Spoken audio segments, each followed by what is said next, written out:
kalau kita nggak bisa mengelolanya, ini berbahaya, berdampak luar biasa.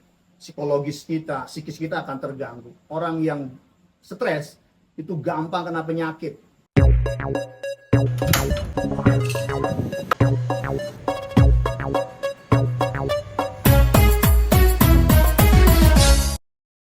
Assalamualaikum warahmatullahi wabarakatuh.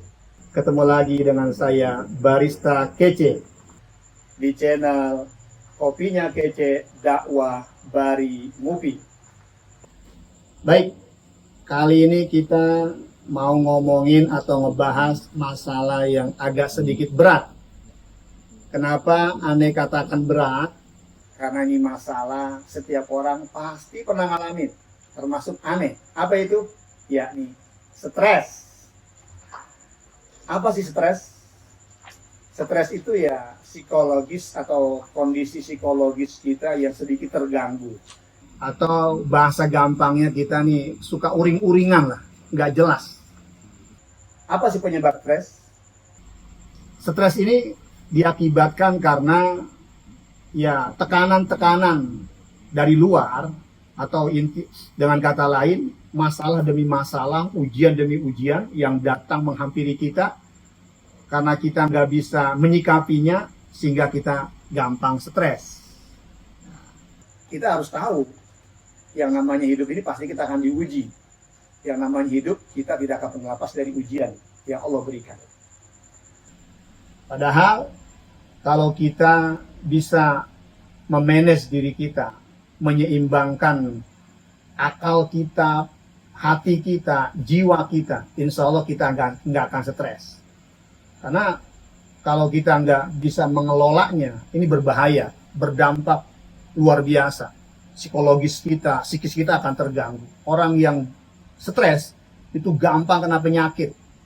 Jangan dikira penyakit itu karena pola makan, enggak.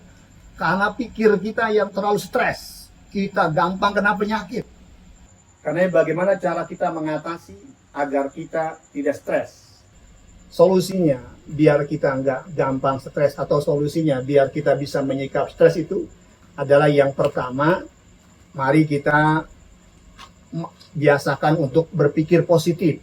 Karena tidak semua yang buruk itu buruk di mata Allah.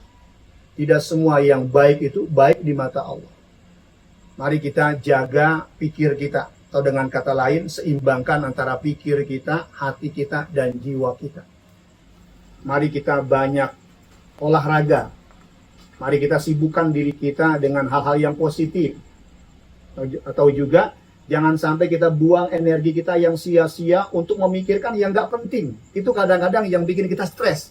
Kita sibuk memikirkan sesuatu yang sebetulnya bukan hak kita. Kita ini harus sadar ketika kita stres, kita harus sadar kita ini lemah. Kita ini nggak punya kekuatan kecuali Allah.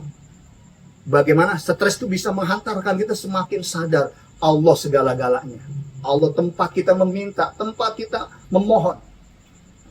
Poinnya adalah mari kita dekat sama Allah. Mari kita taqarrub kepada Allah. Perbanyak yang namanya zikrullah. Ala bidzikrillah tatmainul qulub. Ingatlah bahwa dengan mengingat Allah, hatimu akan tenang. Artinya, orang itu stres karena dia jauh dari Allah. Nabi ingatkan kepada kita, Allahumma inni a'udzubika minal hammi wal hazan. Ya Allah, aku berlindung kepadamu dari kecemasan, dari kegalauan, dan dari kesedihan. Artinya, kita jangan berlarut-larut dalam kecemasan, dalam kesedihan, ataupun kita terlalu memikirkan sesuatu yang berlebih-lebihan. Insya Allah, kalau kita bisa memanage diri kita, memanage stres itu dengan baik, stres ini akan berfaedah. Stres ini akan membawa hikmah, kita semakin dekat kepada Allah Subhanahu wa Ta'ala. Hati-hati, jangan stres. Mari kita merdekakan pikiran kita. Mari kita kuatkan pikiran dan hati jiwa kita. Insya Allah kita terhindar dari stres. Wassalamualaikum warahmatullahi wabarakatuh.